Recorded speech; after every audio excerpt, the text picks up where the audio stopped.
Okay. Yeah. Can everyone hear me? That's a little bit here. Let me know that's on.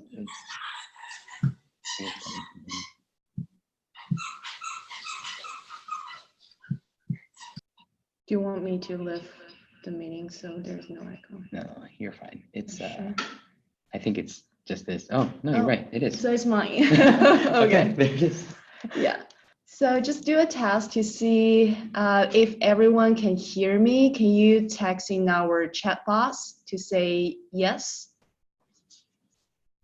Okay, thank you. Wonderful. And you can see our faces, right? Okay, perfect. Okay, so while we are waiting maybe a couple of minutes to have more our prospective students to join us, and we can use this time to start a conversation and introduce each of us very quickly. So first, thank you everyone for joining our Complete online information session. My name is Liyao Zhou.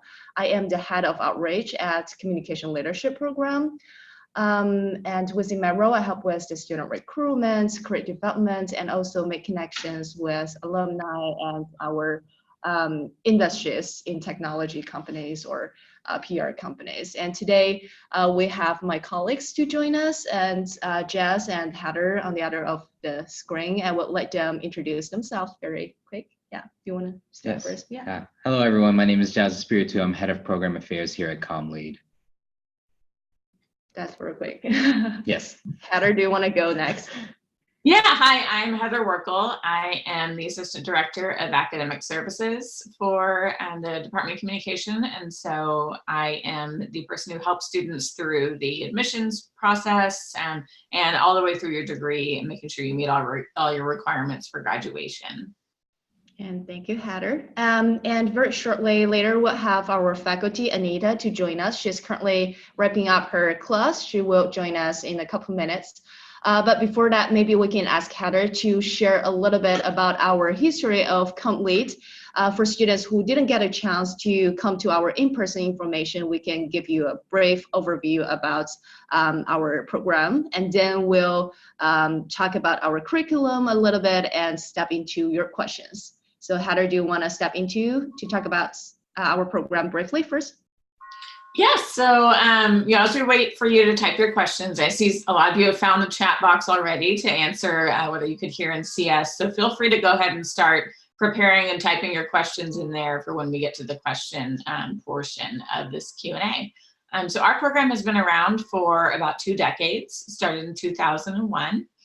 And it was started to respond to changes in the communication field. So to prepare professionals for new opportunities and new technologies for storytelling and in professional communication.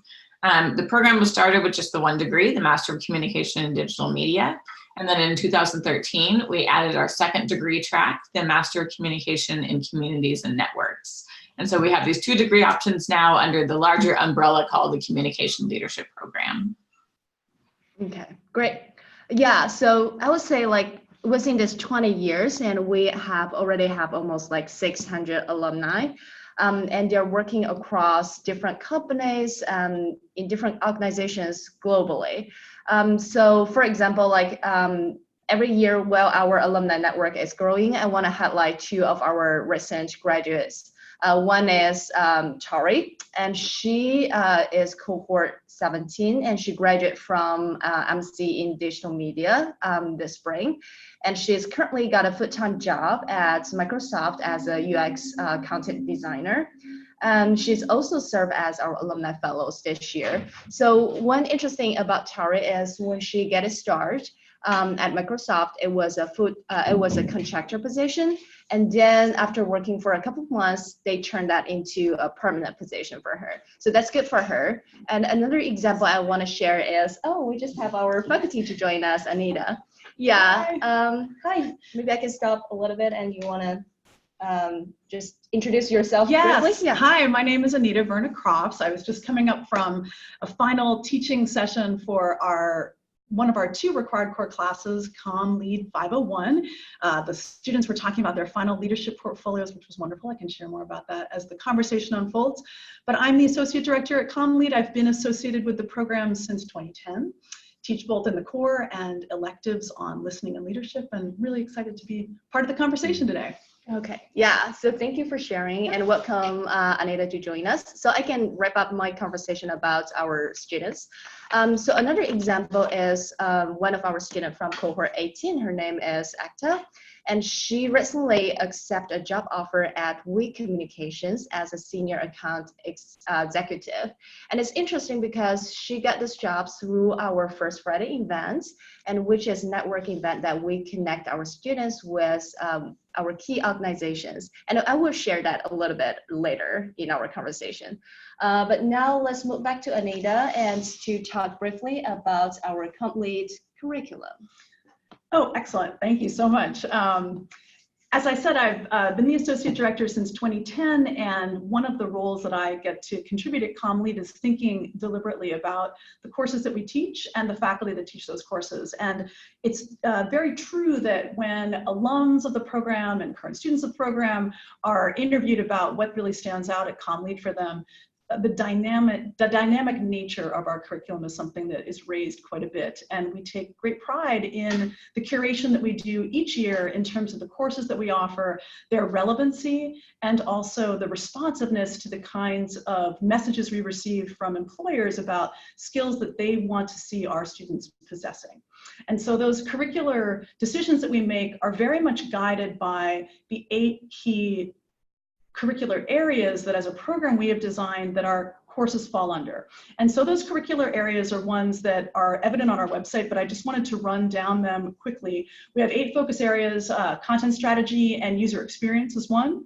We also have marketing and analytics, where many of those courses that look at the way that brands develop and organizations and institutions present themselves go forward. We have organizational and professional communication. Many of our students are very interested in not only the interpersonal dynamics internally, but also those external opportunities that organizations face.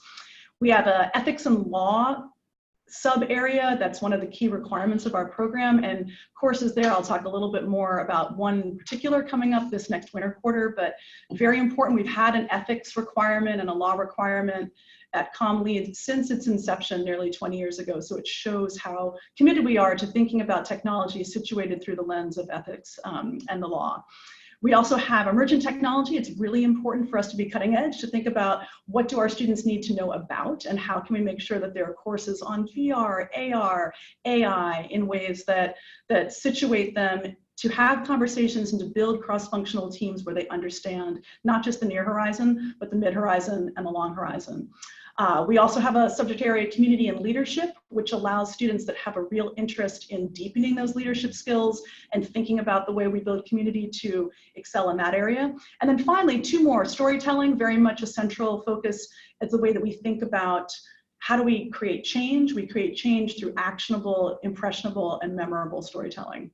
And then finally, that idea of communication and culture. And this is where we've been able to take advantage of some of our faculty, both here at the department and also in the broader community, practitioners that really have that ethnographic lens, that understand the way in which we have to be key observers of community and use those observations in terms of the way that we design, in the way that we invest in community building. And so those courses are ones that really attract our students that want to bring that level of observation and then key decision making when it comes to designing products, content, or experiences that reflect the cultural norms of a particular group. When it comes to these 8 curricular areas, they are meant to be suggestive and a taxonomy for our curriculum, but they do not bind our students in a particular way, shape, or form. You have full control over the electives that you take, when you take those electives, when they're offered. The only thing that we ask in terms of the definition of the curriculum in terms of timing is that there's a required fall core class and a required spring core class at the moment in the way that the curriculum is designed. And then we also have the law and ethics requirement and the research requirement. Those are requirements that you can achieve through any number of classes that are offered in the electives tracks, where all of these 8 areas exist. Finally, just two windows into new classes that we've developed. We talk about the responsiveness of our curriculum. We also talk about the relevancy. And I'm really excited by two new faculty members that we're going to be having teach for us in winter of 2020. So the classes are kicking off in just a number of weeks. And these are both practitioners that were made known to us. Most of our ComLead faculty are working actively in the fields where they teach. And so Dr. Nika Kabiri is teaching a wonderful new class called Decision Science and Content Strategy. And she's a trained sociologist. She's worked in both the private sector and now has her own company doing the work around how do you actually get inside the brains of your audience. This is very much a class that looks at the way in which we think, and how that thinking and that emotional side of the rational and the emotional side of our brains contribute to the way that we make decisions. This is crucial information for marketers, institutions, organizations, anyone that is interested in an audience engagement with your product or your service has to understand the way that audiences think. And so decision science is a way of providing, in this particular class, real girding in the social science principles of heuristics, game theory, modeling of the network effects that all contribute to the way that humans make decisions. So that's one great example of a class we've got coming forward that's in actually what we call the track neutral. So it's not specifically the MCDM, the MCCN degree, it's one that we feel really straddles both. The second person that I want to talk about who's offering a new class that actually meets the ethics and law requirement is the ComLead 550 Ethical Questions of Big Data. And Dr. Sarah Lohman is going to be offering this class. She's somebody that has a tremendous amount of experience looking at the role in which big data plays in our lives and the kind of ethical considerations we need to take very seriously and mindfully when there are institutions and organizations that are collecting a tremendous amount of data, and this is something that we know is a national conversation. And in some cases, the collection of that data, be it health data, has tremendously positive implications because that data can then be observed and new methodologies and technologies can come forward that make us more, that can improve medicine delivery, can reduce disease incidence. But we also know that there's a tremendous amount of nefarious reasons that one might want to collect data or unintended consequences of more neutral collection of data.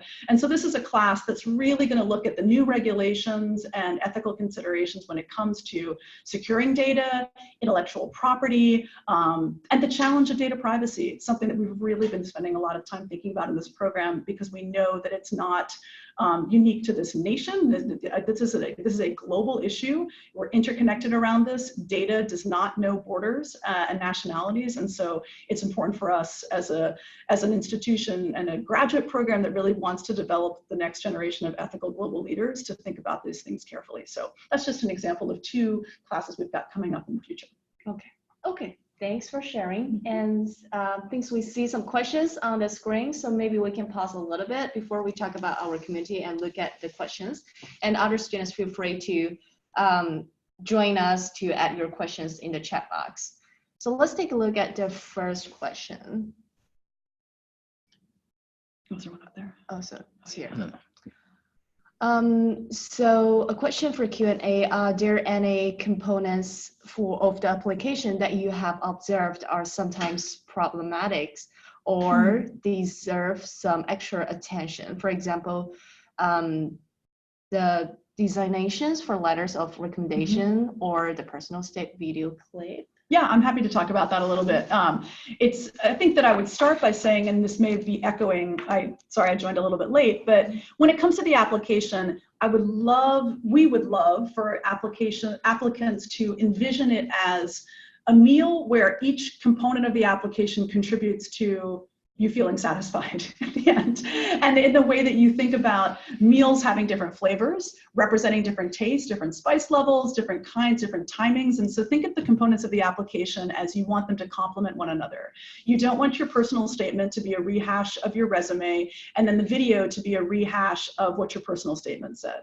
Instead, you want your resume to stand on its own and be indicative of your track record. You want your personal statement to be, this is really what we consider your writing statement. And so it's a chance for you to convey yourself in words in a very polished and a very researched, and when I say researched, I mean we want you to be able to demonstrate to us that you understand the ethos and the opportunities at CommLead, and that you fit in terms of your own ambition, in terms of your own goals for what a graduate student experience would encompass. And so looking for that synergy between what we offer and what you seek and what you can contribute. So that's, I think, a very good use of the personal statement. And then the video is intended, again, and if this has been rehashed, it bears repeating that you are not being graded on the production quality of your video. Your video is also about its content, but in terms of how you can speak in that narrative quality, in that conversational quality that isn't part of a written, that is different from the polished written statement you'll be submitting, but that the video gives you a chance to tell us a story, to be more conversational, but in that same idea of why is CommLead, why are you drawn to CommLead? Give us a narration that illuminates for us why CommLead is a good program fit for you. And so those are how I see those three elements intersecting. The letter of recommendation question is also a good one, and I would say that we have very much benefited from seeing a range of individuals that can speak to who you are as both a student and someone who has potential or a track record potentially already in the professional realm. So there's no problem to have a letter of recommendation suite that are 3 academic letters of recommendation, but to the extent that you can have a combination, so much the better. Maybe it's somebody that you did an internship with, maybe it's a manager at your full-time job right now, and then someone who knew you as a student when you were at your undergraduate level, or perhaps you've already done a graduate degree and it's somebody that can speak to that. To the extent that the letters in some ways are a mirror of the 3 portions of the application I've just described, the video, the written application, and your resume, the 3 letters of recommendation, you should also strive for a certain level of diversity of experience that can speak to your skill sets that are going to serve you well in graduate school. Time management, responsibility, intellectual curiosity, commitment to your professional goals. Those are things that are really appropriate in the letters of recommendation. So I hope that answers the question and is helpful.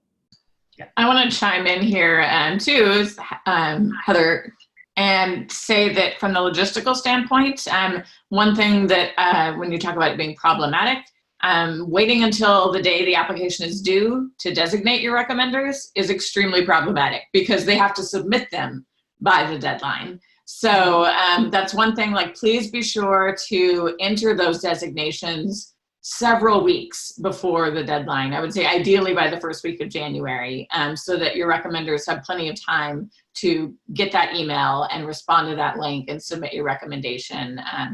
I get angry emails from them when you designate them on the deadline because it tells them this is due today, and they're like, why am I just finding out about this now that it's due today? So please designate your recommenders as early as possible. But also keep in mind that as soon as you designate them, they get an automated email. So make sure they've already agreed to do your recommendation before you enter them in the application. And I'll give a pro tip. As somebody who gets asked to write letters of recommendation quite often, I really appreciate it when candidates share, and I'm not talking about for CommLead. I am not a good person to write a letter of recommendation for CommLead. When I'm writing letters of recommendation for other graduate programs or for jobs, it really helps me to get the student's statement of purpose. So in your case, what I would suggest any of you do is when you are approaching your recommenders, it's really helpful, not only as Heather said, you want to give them lots of lead time. That's always, I'm going to look very favorably on somebody that gives me as many weeks as possible to know that this is something that they're seeking and to allow me to plan for it. But if you could also provide your recommenders your statement of purpose to CommLead, that's really going to help them see and understand your motivation. So to the extent that you can provide your recommenders as much material as possible, that's only going to strengthen their ability to speak persuasively on your behalf. Highly recommend that too. Great. We still have a couple of other questions. Do you want? Yeah, sure. Yeah, I think there's a question about, there are a bunch of questions. Okay, so let's start with the second one. So I am a product marketing manager at Microsoft working the cloud AI space, and want to pursue this course for enhancing my skill. Is this program offered part-time? I think it's a question for Heather. Yes, absolutely. Actually, until this quarter, a majority of our students were part-time students. We shifted a little bit. We're like just over full-time for the majority of students in the program, but the program was designed as a part-time program. All the classes are in the evenings and on weekends so that you can work full-time while you're in the program. And right now, it's about 40% of our students do work full-time and do the program part-time. So absolutely. The 2 required classes that are in fall and spring, those are 5 credit classes, and 5 credits is part-time status. So just taking 1 class per quarter. And so absolutely. Like I said, most of our students do have full-time jobs that are doing the program part-time. Although also, if you're someone who's working part-time and doing the program part-time because of other responsibilities, that works too. You can also take quarters off. So it's very flexible. We have a couple of students in this cohort 19 who started this fall who are going to be taking winter quarter off because there's no required classes in winter. And then they're going to come back in spring to do their second core class. And so it's also common for students to kind of go on and off based on their own lifestyles and commitments that require them to kind of balance the program with the rest of their life.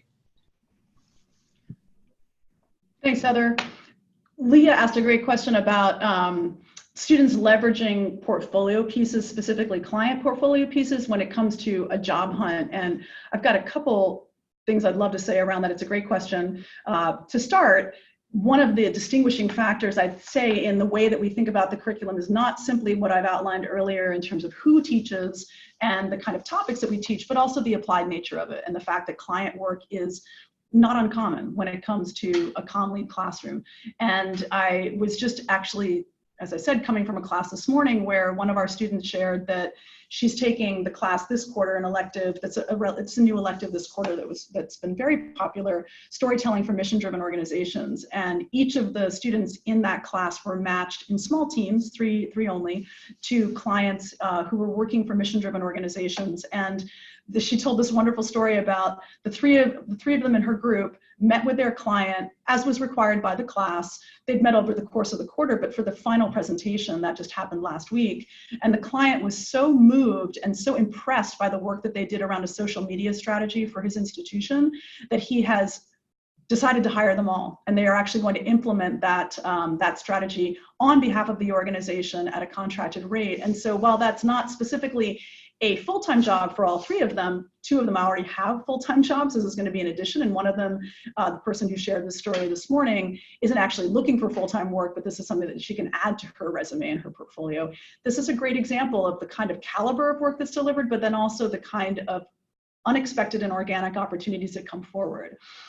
The alternative way I want to answer this question, though, is that it's not simply those magic moments that would happen that I've just described between a client and a group, but students are encouraged to develop portfolios that showcase their work throughout the full course of their time at the program level, starting with my core class in the fall, where they're each producing right now, as we speak, a leadership portfolio that'll be due in about 5 days' time. That's meant to not only be a reflection of the work that they've done this fall quarter, but is really meant to kickstart the way that they promote themselves digitally.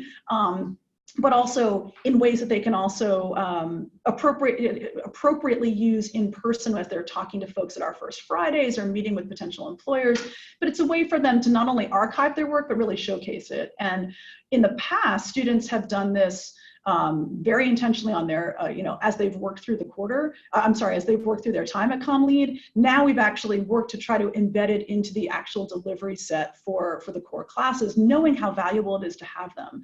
And so the second example I'll give of someone who was a really entrepreneurial student when it came to showcasing her UX talents. She wanted very much to work in the usability field. She put together an individual portfolio that she was able to not only weave through the CommLead work that she'd done, but also some of the independent work that she'd done in terms of thinking about the way in which we use technology, the way in which audiences need to be engaged with around the usability of technology. And her portfolio landed her what was going to be just an unpaid internship for the summer at Redfin.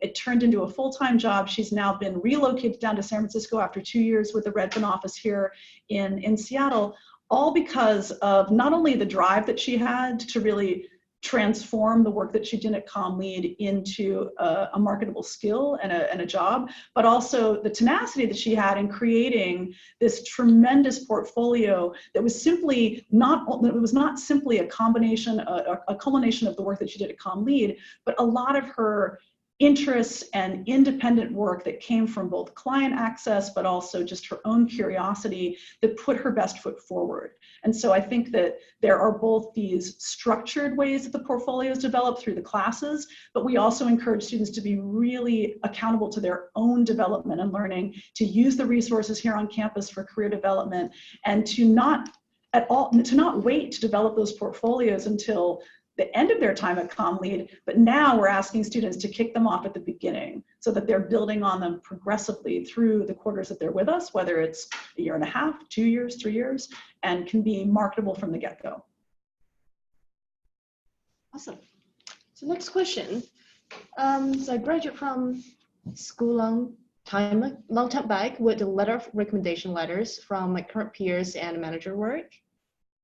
You want to? Yeah, no, I can answer that. I mean, I'm not going to ask you to define long time back. As I said, I mean, there are folks that apply to our program, and it makes more sense for the letters of recommendation to be written by folks that are a part of your life now, that have a strong sense of who you are today. And understandably, if college was many, many years ago and you don't feel like those letters of reference would be as deeply reflective or as thoughtful as ones that you could get that aren't necessarily from an academic environment, yes, that's absolutely fine for you to go that route. What I would say, though, is I would encourage your managers or your supervisors or the folks that you're going to reach out to speak to the kind of graduate student that they imagine you would be based on their experience with you, whether it's in the professional realm, a volunteer capacity.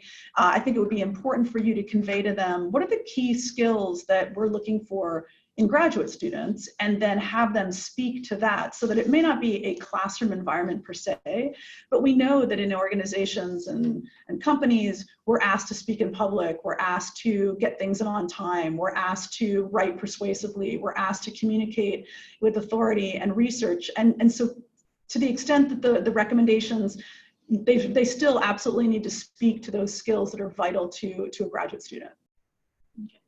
Do you want to add anything, Heather, or you're good with this question? Okay, so let's go to the next. Yeah, so next question is about our partner program. The head of our creative strategy is not here today, but maybe Anita can share a little bit about that. So yeah, so the question is around who can everybody participate? How are they matched? How many hours per week? And through the entire, what's the shelf life of this relationship?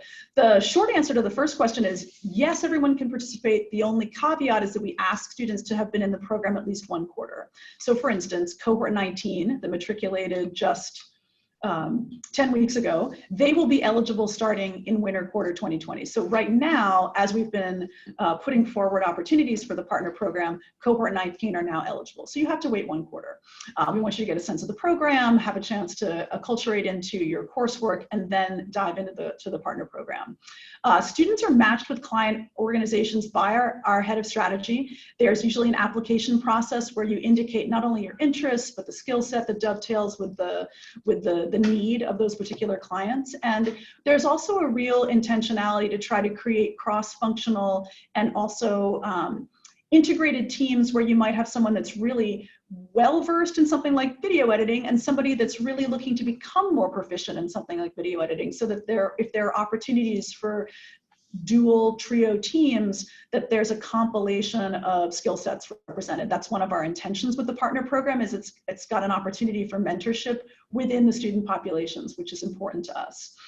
The number of hours per week, that's an excellent question. I'm going to speak on my sense of it, but we can follow up in the chat with more information, and Heather can chime in if she knows better than I. My sense, it's definitely part-time. I think it's a range. I don't think it would ever exceed 19 hours a week, and I think some of them are less than that. And that would certainly be presented in advance of your application so that you would know, here's the opportunity, here's how many hours a week are expected. But it's definitely doable for folks that are coming to school on a part-time basis. But I also know that there have been some partner program opportunities, even for individuals that have a full-time job. There are some partner program opportunities that can be done on off hours or in a remote way that allows for folks to still be involved, who might want a partner program opportunity, but who also are working under the constraints of a full-time job. And then the final question here, do they work with the so the partner program opportunities typically are about a quarter or two long. So it isn't that you would be working with this same partner the entire time of your comm lead experience, but there have been partner program connections that certainly have gone beyond the 10 weeks of one quarter. And one of the beautiful things about having such a robust partner program is that the relationships that are made between our students and the assigned partner can extend beyond a particular partner program relationship. And so you're not painting yourself into a corner that you're going to be working with this one institution for the duration of your time, but there's always the opportunity to stay in good touch. Other opportunities present themselves, but we have a number of students that have availed themselves of multiple partner program opportunities so that they can do different things with different clients, and that's encouraged. Okay, great. Let's move to the next question. It seems like we have 7 new messages, so more questions, we can move a little bit faster. Yeah. So next question from Mengqi, do you accept IELTS results for international students? I think that's a question for Heather about the testing score. I think we only accept TOEFL at this time, but yeah, Heather.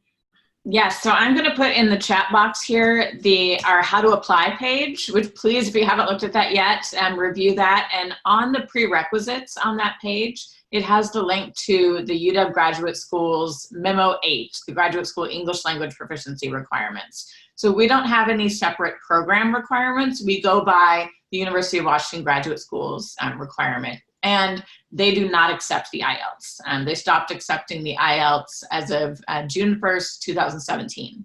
So if you're using a test score to meet that admission requirement, only the TOEFL is accepted by the UW Graduate School. I know on that page it can be a little confusing because they still have it listed that, IELTS score requirement, but it also says there only test taken before June 1st, 2017. And also your scores are only valid for 2 years. So I'm hoping they'll take that off soon because it's obviously past June 1st, 2019 when those scores would expire that they still accepted. So short answer for now, just the TOEFL can meet that admission requirement. But I would definitely recommend for everyone to go to that how to apply page and be sure you read all of those prerequisites and any of the links there to university policies that we have to follow. While we're on this, I'm actually going to skip down because there's another question. Yeah, I was going to encourage you to do that. So another one of the graduate school requirements that's listed on that prerequisites is that you have to have at least a 3.0 or B GPA in your most recent 2 years of study. So it's basically your junior and senior year if you have graduated with your bachelor's degree and you were full-time, or if you're a part-time student, it's your most recent 90 quarter or 60 semester credits, which is the equivalent of 2 years, no matter how long it actually took you to complete those. So that's what your admission GPA is based on. For our program being a professional program, as long as you meet that 3.0 requirement, GPA isn't a heavily weighted part, and I think Anita can chime in as an admission reviewer as well, but my understanding is that we're looking at that you meet the eligibility requirements for admission because we can't admit you if you don't meet those. But aside from that, we're more focused on what are your career goals and aspirations and how is this degree going to help you meet those? How can you convey that to us? And that's not necessarily represented in whatever GPA you happen to get in your undergrad degree. Yeah. Great. Yes, I concur on that. Thank you, Heather, for that. I can also quickly answer the question from Applejang around internships throughout the semester. It is absolutely not mandatory.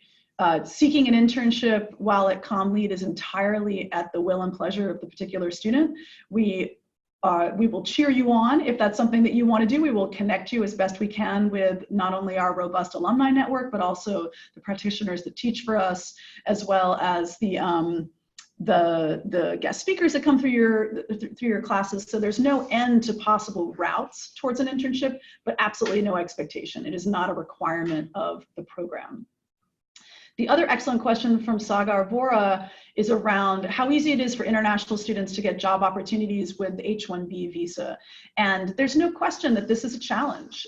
There's not only a quota for the H-1B visa, but there's also a cost. And so what I can say is that we have had students that have had success at getting jobs after graduation, and that this is a issue that there's a tremendous amount of support, not only here on campus, but certainly within the program, of international students in particular sharing best practices when it comes to how you can present yourself most persuasively and also create opportunities for the greatest possible success outcome when it comes to seeking a job and having that H-1B visa covered.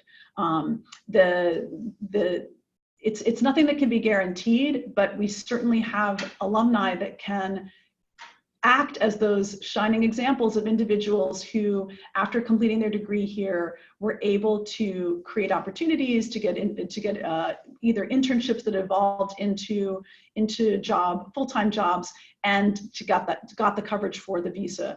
There are institutions and organizations, there are offices here on campus that every international student has access to when it comes to understanding what the visa what the legal implications are of their time here, and can also provide really good guidance when it comes to the way in which jobs should be approached, how you can articulate your skill set, where there are companies that have been open and have been encouraging of folks being supported when it comes to the H-1B visa. So those are the kinds of intelligences that are often important to not only pull together, but also share with one another. And so the international ambassadors in our program do a very good job of creating strategy sessions, meeting with students, sharing what they know, and also even things like student legal services that provides good information on immigration and the tips of those trades. So this is a large R1 university. There are a lot of international students that graduate,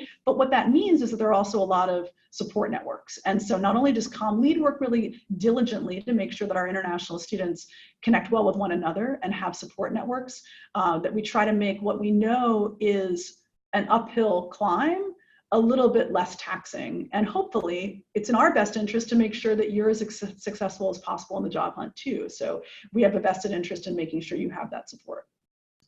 I want to chime in real quickly on this.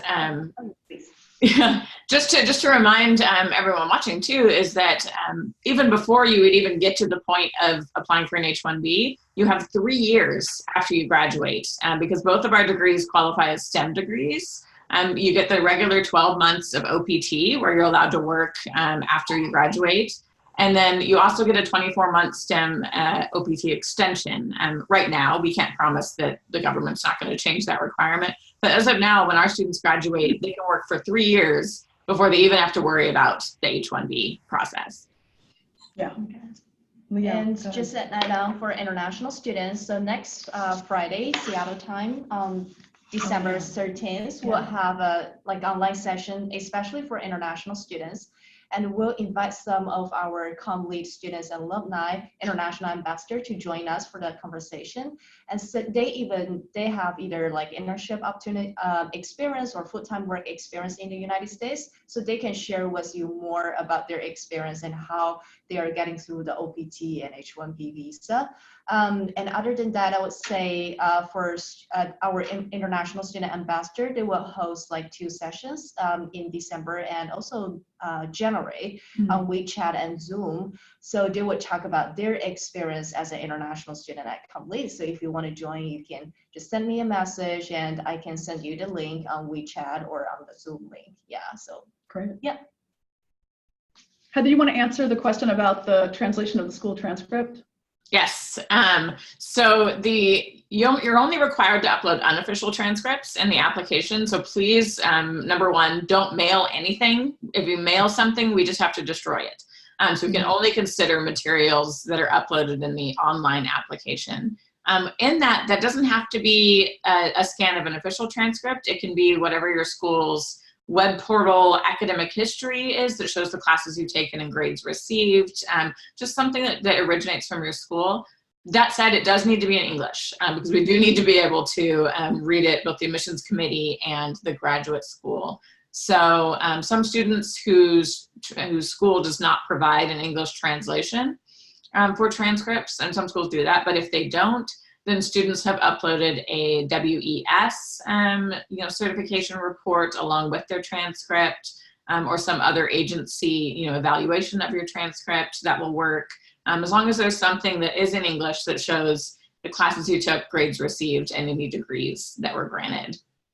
Mm-hmm. Great. And then, thank you, Heather. And I will now follow up on this next question from Applejong about the qualities for applicants, especially for perhaps applicants that are in a more nascent stage of their work career. And I would say that, my recommendations really are universal to whether or not you're returning to the classroom after a number of years of work experience, or whether you're someone who's going to be coming more directly from an undergraduate experience.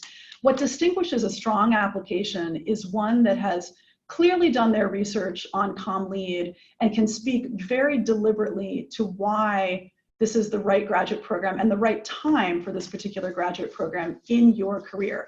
And the right time could be right out of your undergraduate, because it's a degree that can help kickstart your career in a very particular way. For somebody that's returning to the classroom, it could be the right time because it's a pivot moment, or it's a moment where you're going to be able to achieve a new level of strategic involvement or leadership capabilities when it comes to your chosen career. So timing is unique to each of you and your application, but the persuasion around why CommLead, that really requires you to understand what is it that we teach, why, what is the kind of emphasis that we have around the discipline of communication and its practical and professional application, and which classes appeal to you and which faculty appeal to you based on your professional ambition. So your professional ambition can be one that is evolving. That's absolutely fine. We understand that some of our candidates will have less traditional work experience, but that doesn't mean they have a less refined or developed understanding about what it is that they want to do with their professional arc. And so to the extent that your application can be very clear, can be very much a demonstration of your understanding of our program, and that can really speak to not simply what you see our program offering you, but also what can you bring to the program? Why would your presence in a classroom raise the level of conversation and a possibility of the richness of the classroom experience for everybody else?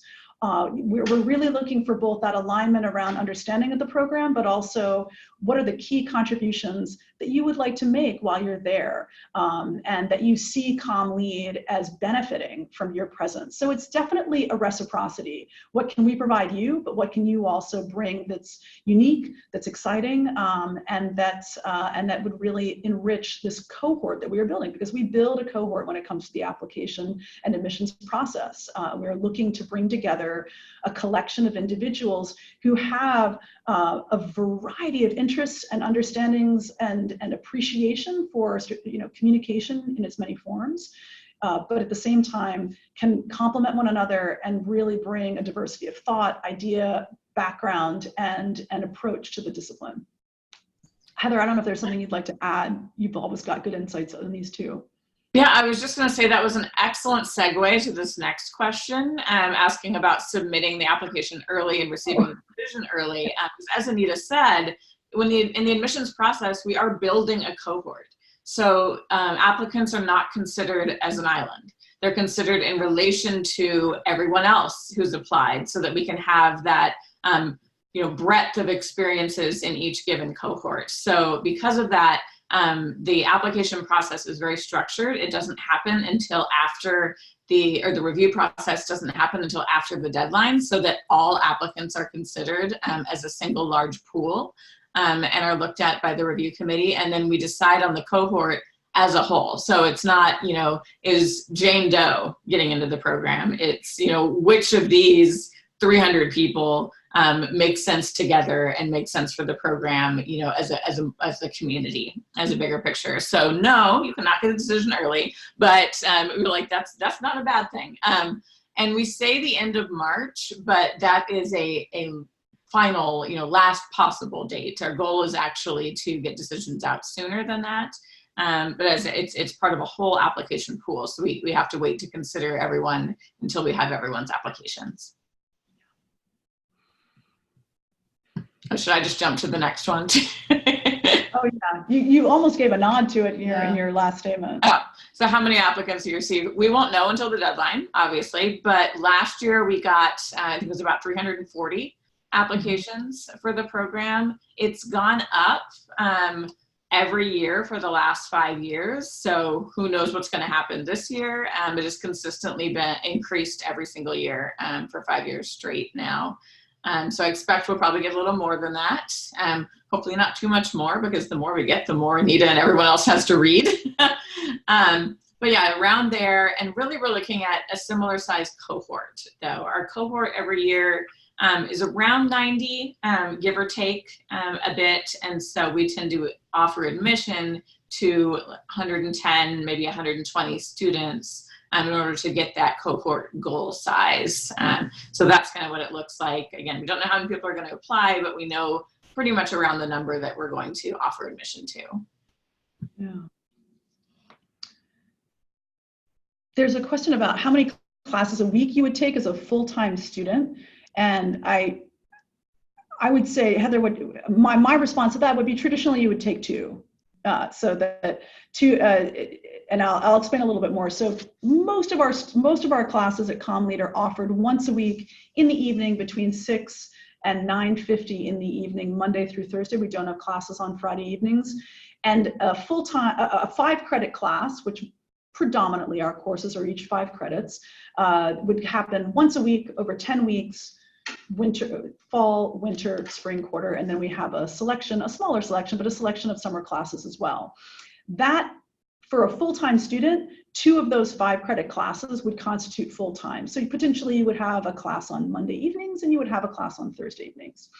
The alternative, and there are a number now, because we do offer some classes for the same number of credits, often 5 credits, but they happen every other week, typically on a Saturday. So a full Saturday class that would run 9 to 5 would be a 5-credit class, same number of contact hours, but instead of meeting weekly, it would meet every other week. So you could be a full-time student, for instance, and have a once a week evening class, and then a once every other week full day Saturday class. So that's another example. We have a smattering of classes that are under 5 credits, some that are 3, some that are 2, and some of those meet for a number of Saturdays, but 3 instead of 5. And some of the I teach a 2-credit class, for instance, and that meets once a week, but not all the way till 9:50 in the evening. It meets just a shorter bracket of time because it's fewer credits. So that's the range that we have, and a full-time student would be taking a 10-credit load. Did I get that right? I just realized I went off on that, but let me know if that's appropriate. That was perfect, Anita. So Leah, this is another great question about applicants with a few years of work experience in leveraging the program to pivot to the communications field from another field. I'm going to take this question and first answer it in a macro way, which is to say that our applicant pool are across the board when it comes to what they've gotten their undergraduate degree in college. And we love that. We like the fact that we've got students that come from across the liberal arts, across the sciences. This is one of the beautiful things about communication, is that it has an applicability to so many fields. And we really appreciate when students are looking to dovetail together an existing expertise that they can bring in, or an undergraduate experience, into the way that they want to move into the communications field. So generally speaking, as potential applicants, don't feel that if you're not a comm undergraduate major, that's going to put you at a disadvantage when it comes to the application process. It's absolutely not. Now, more specifically to your question, Leah, absolutely yes. People come to the program often to situate themselves more deliberately into the field of communications. And we've had students that have come in with a background in science writing that have ended up working at Microsoft when it comes to the way that we design words for technology and technological experiences online. So a real a real movement between what their undergraduate degree was in and even what they imagine they might want to do professionally. That can shift and change once you come into the program, are exposed to our faculty, some of the courses that we offer. So there's no question that this is meant to be a program that for those interested in performing that pivot to situating themselves more deliberately in a comms field, whether it's in the public, private, nonprofit sector, that is very much a path that many of our students travel when it comes to comm lead, absolutely. Okay, what's the difference in the duration of the program if you're a full-time or part-time student? All right, I'll answer this by starting with the fact that to achieve a comm lead degree, 45 credits is the expected number of credits that you achieve. So if you do the math then, and you figure, all right, most of the classes are about 5 credits each, you're looking at roughly 9 classes over the course of your time in comm lead. Might be a little bit more than that if you do a 3-credit class and a 2-credit class, but in general, you're looking at 9 classes. And if a full-time load is 2 classes a quarter, that allows you to then necklace out what that might take you to complete the degree. And there are some variations there depending on whether or not you want to study during the summers or not. Some people decide to go straight through and complete the degree in 5 quarters. Others are interested in having that summer off, maybe to pursue an internship, maybe to travel, maybe to do something that's outside of the 4 walls of the classroom for comm lead. And so they might actually complete more like in 6 or 7 quarters, depending on how they necklace out their credits. For somebody that's working full time and really wanting to do the program part-time, you're looking at, it could be more like 2 years, could even be 2.5 years. The flexibility that Heather referred to earlier is really, I think, one of the benefits of our program, which is, let's say that you're in a position and suddenly your job title shifts and the responsibilities that you have shift, or you have a big life change, you can take some time off. You can take a reduced load. You can pause in order to then come back when you can fully immerse yourself back into the program. And so that flexibility means that we've had students that have taken even over 3 years to complete the program. But I would say, Heather, I would ask you to chime in here too, that the average is probably about 2 years, 2.5, something like that, or 2. Probably the average is now 2.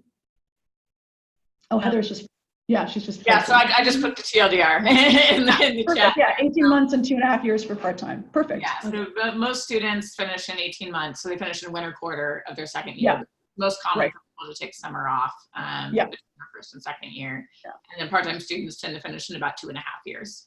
Yeah, and we often will say that if you are not on an expedited schedule for whatever reason, there's an advantage to being able to avail yourself of the opportunities here at the university and also in the curriculum. But by the same token, if there is a compelling reason, visa or otherwise, why a full-time load is important, this is a rich program that you can derive tremendous benefit from over the course of those 18 months. And then the alumni network is so robust that it doesn't end at your graduation. You're going to have advantages that exist beyond the time that you're actually in the classroom. Okay, great. It seems that most of our questions have been covered, and maybe at the end of session, we can talk briefly about our community, strong community, and Jazz can step in as our head of program affairs. Yeah, sure. There's Jazz. Yeah. You've all gotten a good kind of grasp of the community. Just a sprinkle of it, based on a lot of the different answers here, you can see that a lot of our students, a lot of the community and stuff, and I'm not just talking about students, but staff and faculty are coming with a variety of different backgrounds, ages, and experience as well. And we're going to talk specifically about 2 different ways that we connect the community with one another. So I'm actually going to pass it back to Liyao to talk about First Fridays. Yeah. Oh, yeah. So I mentioned about First Friday briefly earlier, and it's like a great networking event for our complete community, either students and also alumni. So each month we host our First Friday at a particular organization or company. So in the past we have been hosted at Microsoft, tech companies like Microsoft, Amazon, Facebook, as well as PR agencies like We Communications, Shenwick, Edelman. So our students are able to go to their organization to learn about their culture, learn about their open positions, and connect with their recruiter, their leadership teams, as well as our alumni who work in that particular organization. So that's a great network opportunity. And even though after you graduate from ComLead, as alumni, you can still join our First Friday events. So let's say this First Friday, upcoming Friday, we're going to host it with our alumni fellows at UW, our great boathouse. And our alumni will share about their work experience and how about their work at their organizations. We have alumni fellows come from Microsoft, from Seattle Children's, from Seattle Coastal City, and they would talk about their experience and also the open positions. So that will be great opportunities. And other than that, I think we have our student interest groups for complete community, and Jess can talk about that. Yeah, so, hi. Again. Welcome to my screen.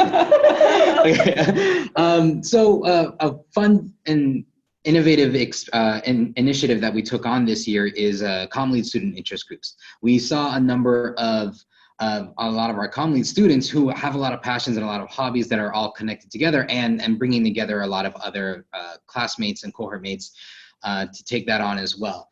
So these student interest groups are essentially ComLead students gathered together on specific interests, but they're also led by ComLead students as well. So it's very much the community supporting the community itself. And just to give you a variety of what some of these groups are, we have a total of about like 17 right now at this time, but the 5 that I'm gonna mention right now are the ComLead International Student Group, Small Business Owners United. So that is a group of folks. We were talking earlier about kind of like agent experience and whether you're like in the middle of your career. That's a group specifically for folks who do own their own small business. ComLead Sustainability and Environment, ComLeaders for Intersectionality, and also mid-career ComLeaders. And so there are a variety of different interest groups for the kind of vast community that we have, as well as the interests and hobbies and passions that they are here for. Yeah, that's great. No, and it's been wonderful to see the diversity of interests and to have students working across cohorts in these student interest groups. Looks like we got one more question before we pull in here to 1 o'clock. And this is the question that Jean just asked about the success rate of graduates being offered jobs. Well, one of the ways to answer this question is unlike an undergraduate degree where everyone, or let's say more traditional undergraduate degree where the majority of the students are full-time, maybe, and the work is something that is seen as like there's a degree of transformation when people graduate into job success rates. At ComLead, we have a variety of students. Some of them already have jobs when they start, and so keep tracking that kind of measurement isn't quite as, it's not quite as cut and dry as some certain programs. I will say though, and we will say that the combination of the work that Liyao does when it comes to career development, the kind of work that we do in retaining a career coach that works deliberately with our students, on top of the general University of Washington support for career development that exists here on campus, our students are tremendously successful when it comes to transforming the ComLead degree into job offers. Sometimes those job offers come during their time in the program when they're actually still students. Sometimes those job offers come a year after they're out of the program. They've been in a job, but they then receive an offer for a new job based on the strength of the network, based on the opportunities that present themselves via the alumni networks, the First Fridays that Liyao has explained. I would think it's a way to categorize that as that the ComLead program thinks about your job viability from the time that you join the program through all the way into your time as an alum, because it's the alumni who not only continue to open the doors, but who have that movement through the various the various channels of opportunity when it comes to job placement and opening doors and hiring their peers and hiring individuals that they encounter in their classes that are their classmates. So it's a very close community. It's one where we will have alums that reach out to us in advance of posting jobs publicly and say, I'm going to have this job opportunity. I'd like I'd like all of you who know your students well to recommend people that I could speak to first, because it would give me a chance to tap into the CommLead brain trust and the opportunities that the CommLead students present before they even take it public to the wider world. So that kind of commitment that our students have and our alums have to lifting the various job seekers is really, I think, one of the calling cards of the program, that it's seen as there's a wonderful reciprocity and a way that the network that starts when they're students continues through their time as alums, and that all the various opportunities that they engage with during the program, with faculty, with guest speakers, with one another, are really, you could look at it as ongoing job interviews. Because if you've worked with someone in a group and they're tremendous, you're going to look at their application positively when you've got an opportunity on your team and you think, oh, I could bring that person in, they were terrific, and they've got a skill set that matches. So while I can't give you a hard and fast number, the success rate is one that's very much driven by personal relationships and the tireless work that we do to put jobs in front of our students, whether it's through Liyao's weekly jobs email, and the fact that people know to come to us. People, when I say people, employers know to come to us because the quality of what we provide to them is so high. Awesome.